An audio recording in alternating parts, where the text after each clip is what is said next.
রাষ্ট্র চাইলে এই রাষ্ট্রের চেহারা বদলে দিতে পারে। 3.5 থেকে 4 লক্ষ মসজিদ দেশে আছে। 3.5 থেকে 4 লক্ষ মসজিদ দেশে আছে।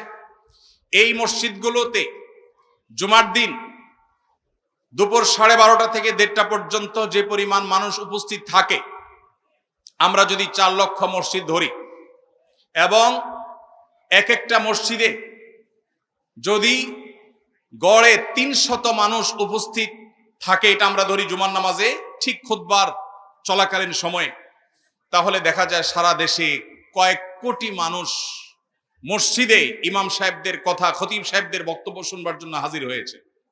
স্বপ্রণোদিতভাবে সমস্ত মিডিয়া একযোগে পিক টাইমে যে পরিমাণ দর্শক পায়, সেই দর্শকের সংখ্যার চাইতে বহুগুণ বেশি হবে এই সংখ্যা, যেটা ওলামা একরামের কথা শুনবার জন্য মানুষ সপ্তাহের সবচাইতে সেরা টাইমটা, সবচাইতে ফ্রেশ টাইমটা জুমার দিনে ভালো করে একটা ঘুম দিয়ে ফ্রেশ মোডে সবচেয়ে ভালোভাবে একটা গোসল দিয়ে উত্তম পোশাক পরিধান করে সুগন্ধি মাখিয়ে সবচাইতে ফ্রেশ মোডে ওলামা একরামের সামনে এসে বসে থাকে মানুষ কথা শুনবার জন্য। ভাইরা আমার, এই মসজিদগুলো, এগুলোকে যদি রাষ্ট্র ওন করত, এগুলোকে রাষ্ট্র যদি নিজের বলে গ্রহণ করত এবং পৃষ্ঠপোষকতা দিত, সঠিক ব্যবহার করবার চেষ্টা করত, তাহলে এই জাতিকে সঠিক মেসেজ দেওয়ার জন্য, যথাযথ বার্তা পৌঁছাবার জন্য, সংশোধন করবার জন্য, বহুবিধ সামাজিক কার্যক্রম পরিচালনা করবার জন্য এই মসজিদগুলো সবচাইতে বড় ভূমিকা রাখতে পারত।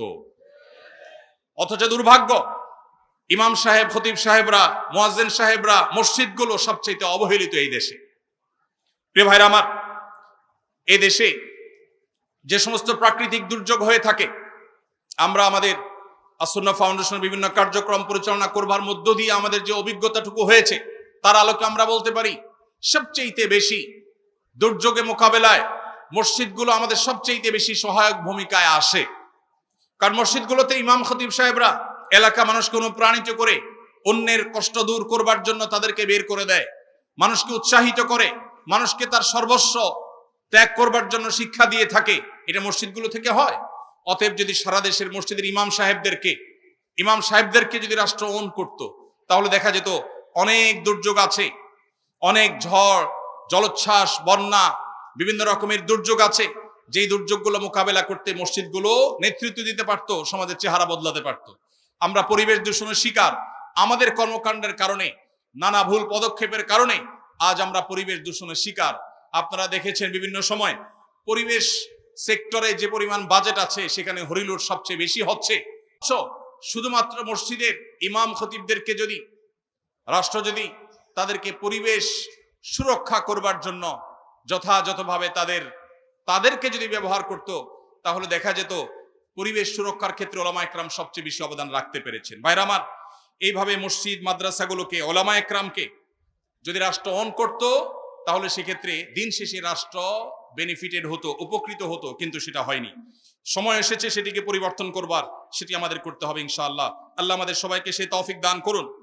ঘরে ঘরে যে পরিমাণ বিচ্ছেদ, তালাক, দাম্পত্য কলহ, অশান্তি বিরাজ করছে বিভিন্ন জায়গায়, দেশে, শহরে, গ্রামে, বিভিন্ন জায়গাতে, ওলামা একরাম সবসময় চেষ্টা করেন দাম্পত্য সম্পর্কগুলোকে কিভাবে ভালো করা যায়, কিভাবে ঠুনকো সম্পর্ককে শক্ত করা যায়, কিভাবে পরিবার ব্যবস্থাকে শক্ত করা যায়। এটা ওলামা একরামের বড় একটা কাজের জায়গা। এই জায়গাতে ওলামা একরাম চাইলে কাউন্সিলিং এর ক্ষেত্রে ভূমিকা রাখতে পারেন।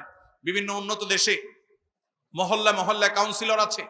আজ যে পরিমাণ দিন থেকে দূরে সরার ফলে, কোরআন এবং হাদিস থেকে দূরে সরে যাওয়ার কারণে আমাদের মধ্যে ডিপ্রেশন, ফ্রাস্ট্রেশন, যে পরিমাণ আমাদের মধ্যে হতাশা, বিষণ্ণতা, এগুলো বাড়ছে, যে পরিমাণ আত্মহত্যা করার প্রবণতা বাড়ছে, বিশেষ করে তরুণদের মধ্যেও, ওলামা একরামকে যদি কাউন্সিলিং এর জন্য যোগ্য করে তোলা হতো, তাদেরকে যদি এর জন্য দায়িত্ব দেওয়া হতো, তাদের মাধ্যমে যদি সমাজকে এভাবে উপকৃত হওয়ার সুযোগ করে দেওয়া হতো, আমার বিশ্বাস তাহলে সেক্ষেত্রে দিন শেষে এদেশের মানুষ উপকৃত হতো। দ্বীনি শিক্ষা প্রতিষ্ঠানগুলো, মসজিদ মাদ্রাসাগুলোর মাধ্যমে মধ্যপ্রাচ্য এবং পৃথিবীর বিভিন্ন প্রান্ত থেকে বিভিন্ন মানুষজনকে ওলামা একরাম বিভিন্ন সময় দাওয়াত দিয়ে আনেন।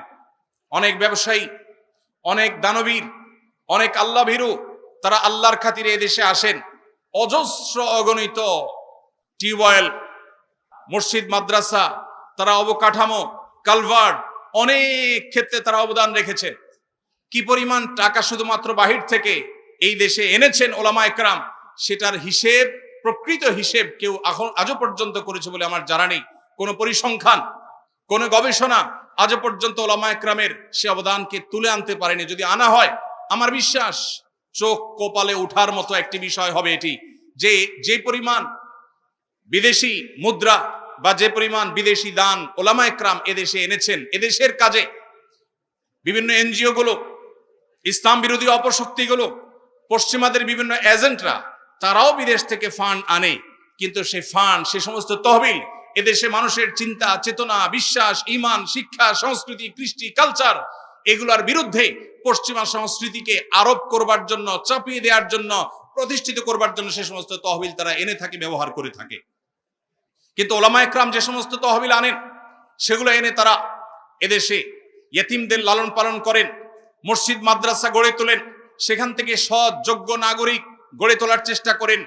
আমাদের এই দেশকে যদি সমৃদ্ধ করতে হয়, এ দেশকে যদি সচ্ছল করতে হয়, এ দেশকে যদি বিশ্বের দরবারে মাথা উঁচু করে দাঁড় করাতে হয়, তাহলে শুধুমাত্র যোগ্যতা যথেষ্ট নয়। একদিকে তাদের যোগ্যতা যেমন লাগবে, অপরদিকে নাগরিকদেরকে সৎ মানুষ হিসেবে গড়ে তুলতে হবে। যতদিন অসততা, দুর্নীতি, অপশাসন এবং অনিয়ম এগুলোকে আমরা জাদুঘরে পাঠাতে না পারবো, যতদিন মানুষগুলোকে প্রকৃত মানুষ হিসেবে আমরা পরিণত করতে না পারবো, মুসলমানদেরকে সত্যিকারের মুসলমান বানাতে না পারবো, যতদিন আল্লাহ ভীরু মানুষ হিসেবে গড়ে তুলতে না পারবো, ওলামা একরামের ওয়াজ ও নসিহতের মাধ্যমে, তাদের সমাজ সংস্কারের মাধ্যমে, তাদের তাজদীদি কর্মকাণ্ডের মাধ্যমে, তাদের নানামুখী কর্মসূচির মাধ্যমে তারা যতদিন পর্যন্ত মানুষকে সৎ হিসাবে গড়ে তুলতে না পারবেন, ততদিন পর্যন্ত এই দেশ কখনো সমৃদ্ধ হবে না। প্রিয় ভাইরা আমার, এই জন্য ওলামা একরামের এই সমস্ত অবদানকে স্বীকার করতে হবে, আমরা সেগুলোকে শ্রদ্ধা ভরে স্বীকৃতি দিতে হবে, কৃতজ্ঞতা জানাতে হবে। তাদের অবদান, তাদের যে সমস্ত কর্মকাণ্ড, পজিটিভ এবং ইতিবাচক যে সমস্ত ভূমিকা এই সমাজের জন্য, এই মাটির জন্য, এই দেশের জন্য, সেটা বলে শেষ করা যাবে না।